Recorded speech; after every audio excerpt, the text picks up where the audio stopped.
ingo n'imiryango tugiye kuganiraho gato kuri uyu munsi wa none. Yesu nabahezagire, haleluya. Ubutaha nariko ndavuga ku kiganiro kivuga ngo ibikomere tuvukiramo canke tugakuriramwo birashobora gutuma twubaka ingo zitanezerewe, ingo zirimo umuvurungano n'umuryano. Nariko ndavuga ngo ibikomere dukurana hama tukabijana mu ngo tugiye kubaka, ivyo biri mu bintu bituma uyu munsi wa none ingo zidakomera canke zitahagarara ngo zishikame, kubera ibikomere tubamwo mu mafamiye, mu bikomere dukura mu miryango tuba twaravukiyemwo. Ivyo vyose bigatuma ingo zacu tuzubatse zidakomera kubera vya bikomere tuba tugendana muri twebwe. Utanariko ndavuga ngo vyari vyiza ko umuntu wese agerageza akarondera ingene yokira ivyo bikomere kugira ngo urugo rwiwe rubashe gukomera. Abantu benshi bazi ko gusenga bituma umuntu akira ibikomere. Gusenga bitwegereza Imana, ariko gusenga mu vy'ukuri ntivyotuma ibikomere ufise bikira, ahubwo ibikomere nkuko nabivuze ubutaha ushobora kubivugwa n'umugenzi wawe, umugenzi wawe wishimiye, umugenzi wawe ubona ko ari umuntu aguhanura. Uwo rero niwe novuga ngo uryama ku bitugu vye ukaririraho. Burya kuganiriza wa wundi agutega amatwi akakumva, navyo biri mu bintu bituma ibikomere tuba dufise bikira. Kubera iki? Uyu munsi wa none nubwo tubona ibintu vyagoranye kugira ngo uronke umuntu uririra ku bitugu bigoye, abantu benshi, reka mvuge ku badamu n'abapapa, ni mwige mwebwe ubwanyu muri babiri kuvurana ibikomere, kuko birashoboka kuvurana ibikomere mwebwe muri babiri, kuri mwebwe mwubakanye, kuko ni mwebwe mushaka kubaka urugo n'urw'iwanyu, kandi murashaka ko urugo rwawe canke urugo rwanyu rukomera, rube urugo rwiza rutunganye. Rero ni mwicara hasi mugatangura kwiyumvira ngo dukora iki, mbega n'igiki twokora kugira ngo urugo rwacu rumere neza. Nta kidashoboka igihe mwicaye hasi mukaganira.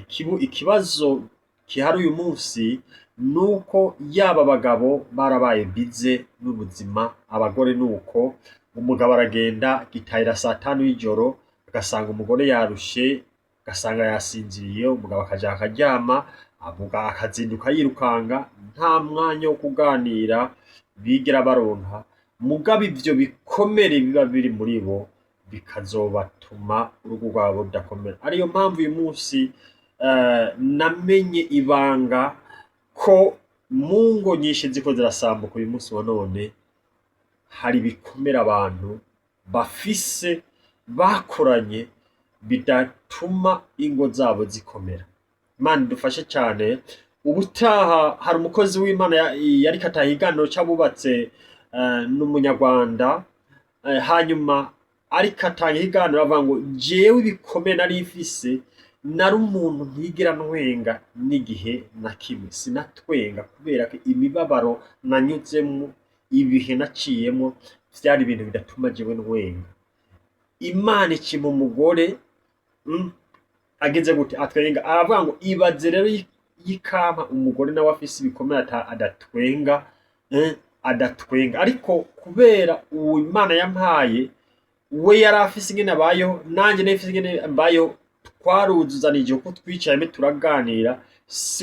Yavuze ngo si kuvuga ko ibibazo bitaje muri ivyo bihe je ntatwenga kubera ibikomere nifitiye, ariko kubwo kuganira Imana yarabigenjeje neza, ibintu birasobanuka, urugo rwacu ruba amahoro dufashijwe n'Imana. Gusenga ni kimwe gituma kitwegereza Imana, kandi nagomba mvuge ngo nivyo uyu munsi urashaka gusenga. Iyo ubonye intambara mu rugo rwakuvuga ngo reka njye mu masengesho senge, ukavuga ngo Imana izabiroranya, izabigenza neza kubera wasenze. Ariko ijambo ry'Imana rivuga ngo dusengane ubwenge. Ubwo bwenge rero dusengana ni ugusenga hama tukarondera ingene twoganira mu miryango yacu. Uyu munsi dufise ikibazo c'abantu bavuga ngo tuzasenga Imana. Si bibi gusenga ahantu muze kunyumva neza, si bibi gusenga, mugabo gusenga kutagira ibikorwa nta na kimwe bizofasha mu rugo rwawe. Unyumve neza. Usomye amajambo y'Imana nkunda gusoma muri kiriya gitabo ca Nehemiya kiriya gice ca 2 kuva mu murongo wa 17 kumanuka hepfo kugeza mu murongo wa 20, havuze Nehemiya avuze ngo nimuze dushire ko twubake. Kuko Imana yo mwijuru nizatuma bikunda. Mu yandi majambo, Imana siyo yari kuza ngo yubakire ibubakire uruzitiro, ibubakire uruzitiro, bo barashizeko barubaka, nubwo hari vyabahiga, nubwo hari vyabagwanya, hari ababarondera, ariko bavuze ngo nimuze tugire gute dushire ko twubake. Aravuga ngo Imana yo mwijuru nizatuma bigira gute bikunda dushire ko twubake. Nawe gusenga kuguha ubwenge kugira ngo umenye ingene uganira n'uwo mubakanye. Rondera ikiganiro mu muryango wawe, ganira n'umugabo wawe, ganira n'umugore wawe. Wa mugabo reka kugara ngura umugabo mu rugo ngo utahira aho ushakiye. Reka kugara ngo umugore ntacyo afise akubwira. Urinde kuwa ari urubavu rwawe uvuga ngo ntacyo afise akubwira gute. Reka kwikakisha ngo umuntu ahambaye. Ca bugufi uganire n'umudamu wawe. Ca bugufi uganire n'umudamu wawe kugira ngo mwubake urugo rwiza. Mushire ko muganire hama Imana yo mwijuru urabe ko itazobigenza neza. Amen. Imana ishimwe. Rero ivyo bikomere mufise, mbegaho uremera ko hari bikomere ufise, kuko abantu benshi bikomere barabigendana mugabo ntibanabimenye. Ariko suzuma usubire inyuma muri kahise kawe, urabe umuryango uturukamwo, urabe ingene wakuze kugeza ushatse canke ugize mariage canke urongoye canke urongowe, urabe ingene vyari bimeze. Mbega hamu urabe ko atabikomere ufise bituma urugo rwawe utariko uragira gute rutubakika. Amen. Imana idufashe cyane. Hari umuhungu canke hari umwana yavutse asanga se na nyina ari amangumu buri munsi. Ari amangumu buri munsi. Hama uwo mwana arabikurana kugeza naho nawe yagiye kubaka urugo. Nta kindi kiba muri we, iyo habaye agakosa n'agatoyi asimbira ku mugore akamukwita kuko yabonye ko nasari kabigira. Yakuze abona nasari kabigira. Umukobwa nawe yakuriye muri urwo rugo bagwana, nahaja kubaka igihe kigera akaja kubaka, arazi neza ko abagabo ari babi, ataciza kibavamwo atari ugukubita abagore babo. Igihe cose rero umugore yamavuga yikanga ko umugabo ahavamo kubita canke azohavamo kubita, nta kintu akora umutima uri munda. Kandi ikintu udakoze umutima uri munda ugikora nabi. Ahantu muranyumva bantu b'Imana, ikintu cose ukoze umutima utari munda ugikora nabi. Kubera ko arafise ivyo azi ko abagabo bose ari bamwe, abagabo bose ari babi, ari ugukubita atabindi. Ivyo rero bikamubamwo. Iyo umuntu amaze kumva ngo abagabo bose ni bamwe, ni babi, biragoye ko yubaka urugo rwiza. Ntibishoboka. Ntibishoboka kuko umugabo naho ataha ntamunezerererwa. Umugabo naho ataha ntamwakira, naho azana agashashi ntahaguruka ngo atore agashashi anezerewe. Oya. Ahubwo umugabo azanye agashashi akamuhaye avuga ngo terera hajya, shira hajya. Ni wa wundi umugabo yatisha utuzi muri dusha ati amazi ngajya yijane nawe.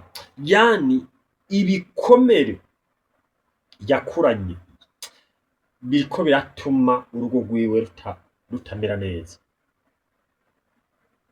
Amen. Rero umuti wo gukira ibikomere, kuko uyu munsi abo twita abagenzi b'inkoramutima ni nabo buca bakadutenguha, ariko nuganiriza umugabo wawe mwashakanye ukemera ugaca bugufi wa mudamu ukaganiriza umugabo wawe ibikomere uzakira.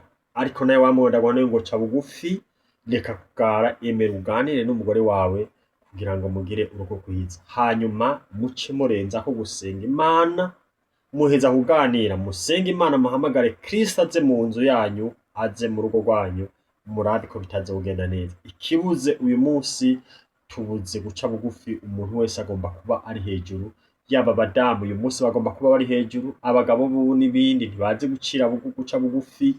Imana idufashe cyane. Hari umuntu uzamva ngo jende umugabo ntahera aho nshakira, yewe ntabwo uzi ibyo uvuga, kuko wewe ntucigenga, ugomba gutaha kare kugira ngo uganire n'umugore wawe, kuko umwanya wo gutaha aho ushakiye warakurenganye. Umaze kurongora biba birangiye, ntucigenga. Hari uba gutegeka ugomba gutaha kuko aba gukeneye umuganirize n'abakuganiriza ivyo yahuye navyo uwo munsi. Ikibuze rero ni ikiganiro kugira ngo tubashe gukira ibikomere. Inshuti yanje, mwene data, ganiriza uwo muri kumwe kugira ngo muvurane, kugira ngo mubake urugo rwiza. Yesu abahezagire rero, tuzasubira ubutaha.